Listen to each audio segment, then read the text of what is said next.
enough, let's go straight to our first guest and say good evening to the Senior Fellow of the New Culture Forum. It's Philip Kiszely. Hello, Philip. Hi, Johnny.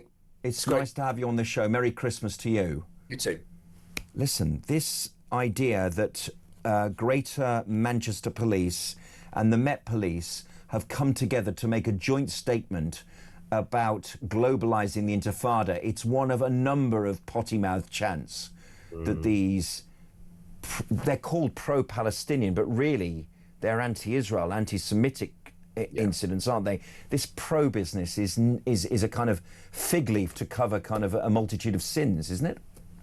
Yeah, it's like Zionism, anti-Zionism, I should say. It actually means anti-Semitism. Yes.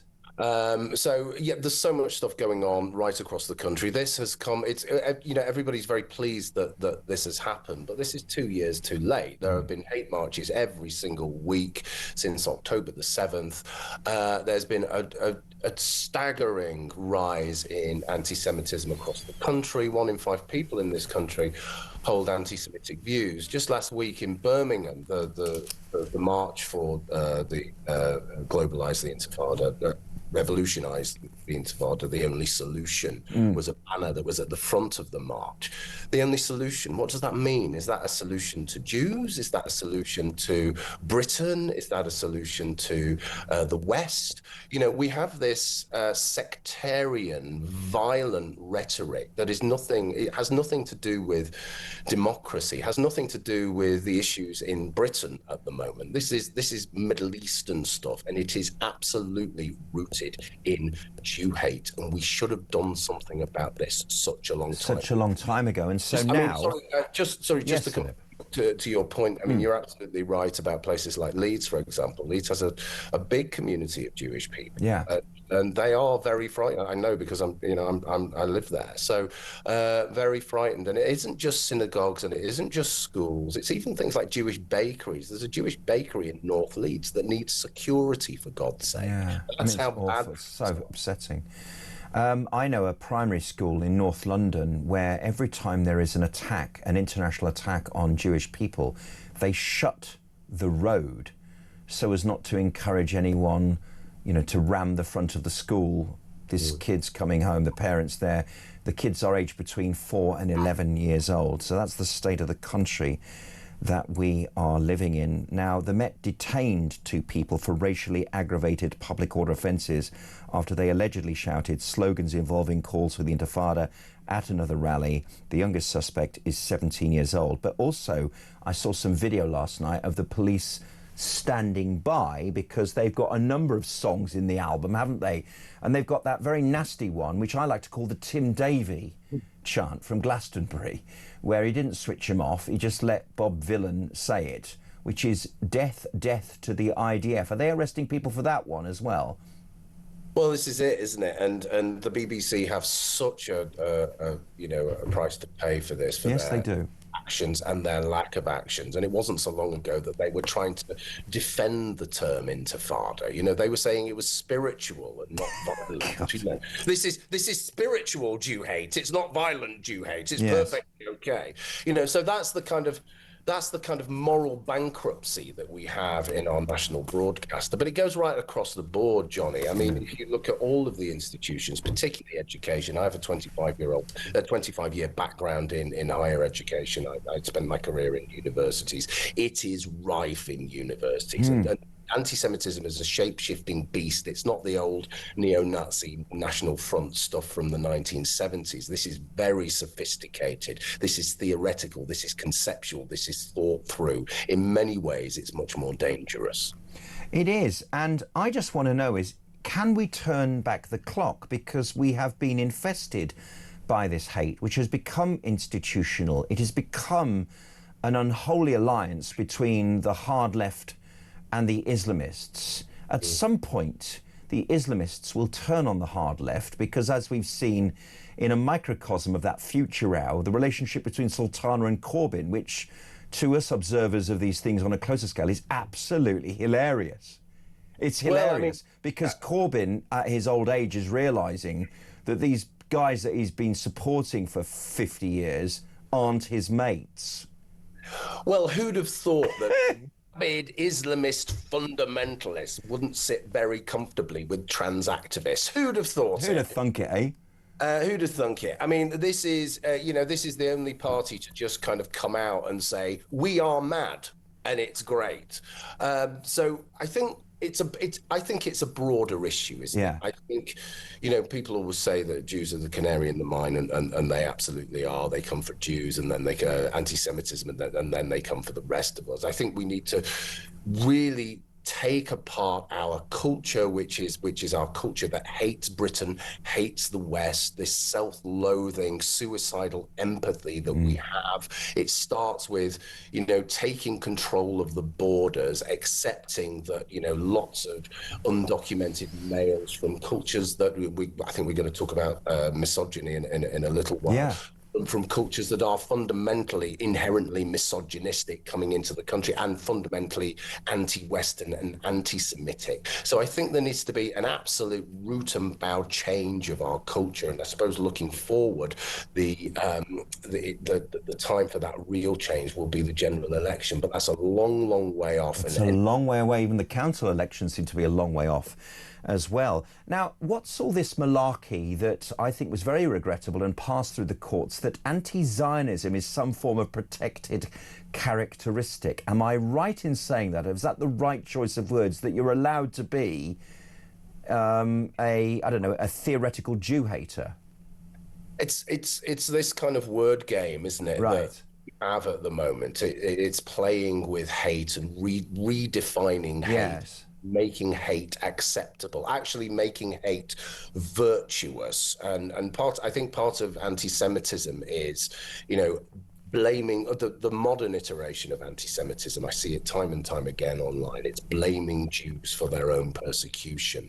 And so this framing anti-Zionism in that way and protecting it in that way is a way of saying, well, we're allowed to hate Jews because we're doing it in quite a clever way here, and it's not just Jews, it's Israel. It's Israel because, even though we're holding Israel to a completely different set of standards to everybody else, even though we don't care about actual genocides that are going across, even though we are uttering this genocide libel about Israel, for example, yes, we still have a protected characteristic. Now, this is very, very worrying. And again, we need to sweep away all of it's not just the government. I think we've got such a deep problem with legislation, with the judiciary, but also with the blob, with the civil service, which are so entrenched in this ideology. Yes, and it seems to be so very deep.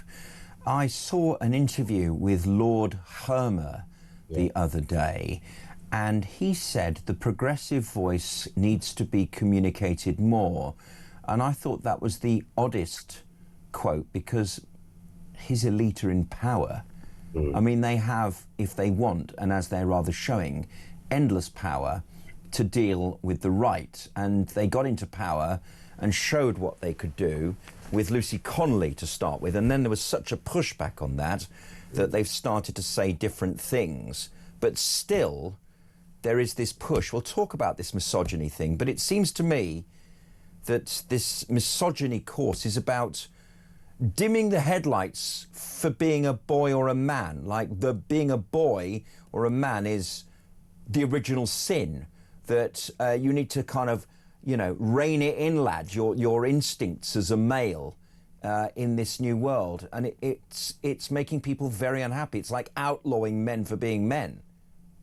Yeah, I think, well, first of all, just to get back to Richard Hermer, he was parachuted into power, wasn't he? Because he was his mate from Barrett, from the inns of course.